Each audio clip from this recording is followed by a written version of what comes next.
Hello दोस्तों, नमस्कार। आप लोगों का हमारे चैनल में स्वागत है। तो आप लोग कैसे हो? आशा करती हूँ बहुत ही अच्छे होंगे। तो आज हम लेकर आए हैं बहुत ही प्यारा दर्द भरा विवाह गीत लेकर। कैसा लगेगा कमेंट में ज़रूर बताना। अच्छा लगे तो हमारे चैनल को ज़्यादा से ज़्यादा सपोर्ट कीजिएगा। बहुत ही सुंदर विवाह गीत है, सुनिएगा ज़रूर। और मैं आपको कुछ दिखाना चाहती हूँ, हमारे बेटे ने हमारे लिए क्या बनाया है। तो आप लोग देखिए, ये बनाया है, देखिए। और कैसा लगा हमारे बेटे के लिए एक लाइक ज़रूर करिएगा। तो चलिए हम सुनाते हैं आप लोगों को कैसा लगा। बहुत ही सुंदर है हमें बहुत ही पसंद है क्योंकि अपनी मेहनत से बनाया है, बहुत सुंदर बना है, देखिए। तो चलिए हम सुनाते हैं आप लोगों को यह गीत।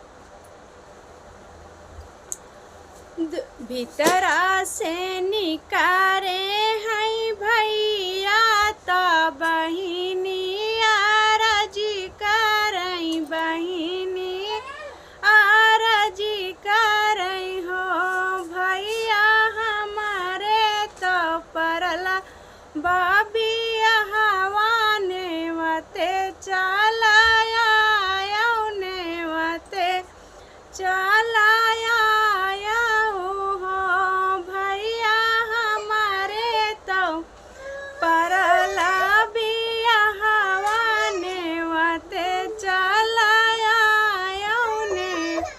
वते चलाया हो बहिनी हमें बाटिन बहुत गरीबावा ने वते कैसे आओ बहिने वते कैसे आओ बाई हो बहिनी हम बाटिन बहुत गरीबावा ने वते कैसे आओ बहिने वते कैसे आओ बाई हो भैया सुना मोरे भैया तू ही ना हमर सब कुछ, तू ही ना हमर सब कुछ हो भैया चला जाया बाबा के बगियावा तो बेला तोरी लाया ने वते चला आया ने वते चला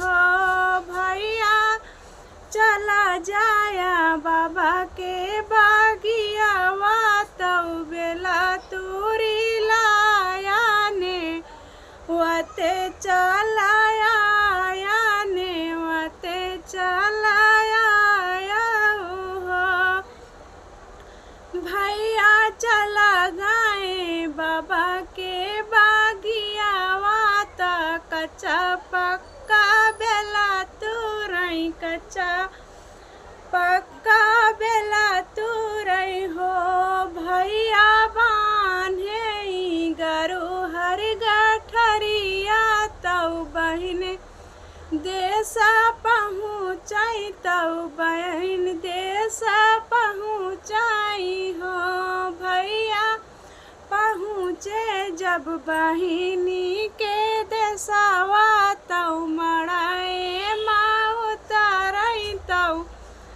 मड़ाए माँ उतारई हो भैया मुड़ावा से उतारई गरु हर गठरिया तऊ मुड़ी तारे बैठाई, तऊ मुड़ी तारे कर बैठाई हो सासू तुही मोरी सासू तू ही न हमर सब कुछ, तू ही न हमर सब कुछ हो सासी उठावा न गरु हर गठरिया घरे लाई चली तू घरे लाई बीरना मोरे आवई बीरना मोरा लावाई हो सासू उठावा न गरु हर गठरिया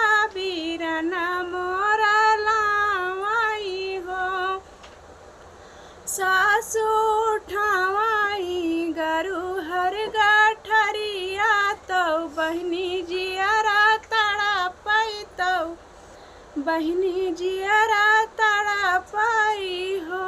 सासु खोलाई जब गरु हर गठरिया तो हीरा मोती बनी गा तो हीरा मोती बनी गई हो। सासु खोलाई जब गरु हर गठरिया तो हीरा मोती बनी गया तो हीरा मोती बनी गई हो। इतना जब देखली बहिनिया तो भैया लागे पहुँचाई तो भैया लागे पहुँचाई हो। भैया नीचवा से मुड़िया ऊपर करा पति राम राखई पति राम राखई हो। भैया नीचवा से मुड़िया ऊपर करा पति राम राखई पति राम राखई हो। तो कैसा लगा गीत? आशा करती हूँ अच्छा लगा होगा। अच्छा लगे तो हमारे चैनल को एक लाइक ज़रूर करें।